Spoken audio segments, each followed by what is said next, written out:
Hi Justin, thought I'd do this quick video response for you to explain some of the problems that you may be having with your Neff oven. Now you're telling me that you've got an integrated oven and the model number is U16E74N5GB01. I'm glad you gave me the 01 because it does make a difference on components that you need. Now basically you're saying that you have a fan oven, the bottom oven makes a noise once it gets warm. Have experienced this before but would like to know if you need to replace the fan motor. I've watched your video, very helpful, thank you for advice. Right, firstly let me explain. Let me use this oven. Although you have got a double oven, I thought I'd just show you this.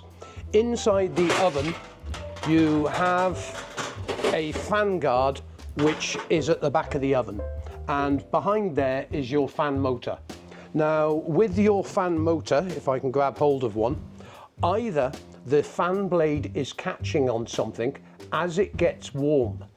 Now this could be because the metal is expanding and it wasn't touching anything when it was cold, but it may be just catching on something when it's hot.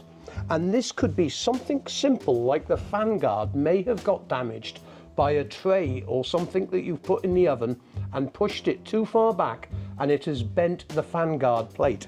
This means that the fan guard is just catching on the blade.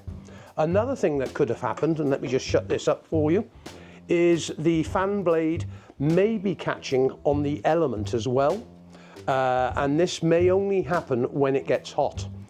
Other thing that could be a fault, the fan blade itself might be loose. So you want to make sure not only is the fan blade completely and utterly flat when you spin it, in other words, none of the blades have got damaged, but you also want to make sure it's tight on the shaft. Now, if it is all perfect and you don't have any problems with that whatsoever, then it would be the fan motor itself that has become faulty. Now the fan motor has got phosphorus bronze bearings which aren't replaceable. You've basically got to replace the whole motor. Now what I've done for you is I've done detailed videos on how to replace these fan motors, and I've put a page together for you and I've put the link on this video in the description. This will not only take you through to exploded diagrams of your machine with all the spare parts for this model of machine, but there will also be some additional videos to show you how to replace the fan motor.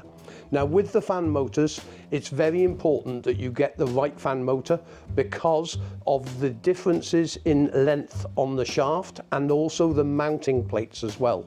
There are variations, although it will look the same, you need to make sure that you get the correct one for your full model number. And I'll put the link on this page for you. When fitting the new fan blade, remember that the threads on the actual bolt at the front that holds the blade to the shaft is opposite to normal. In other words, you have to turn it anti-clockwise to tighten it up and clockwise to undo it. So that's quite important. Do take a photograph of the wiring connections as they do vary from motor to motor, so make sure you put the wiring back on in the appropriate position, and I always suggest taking a photograph of all this. So you've got all the information now. Thanks very much indeed for contacting us.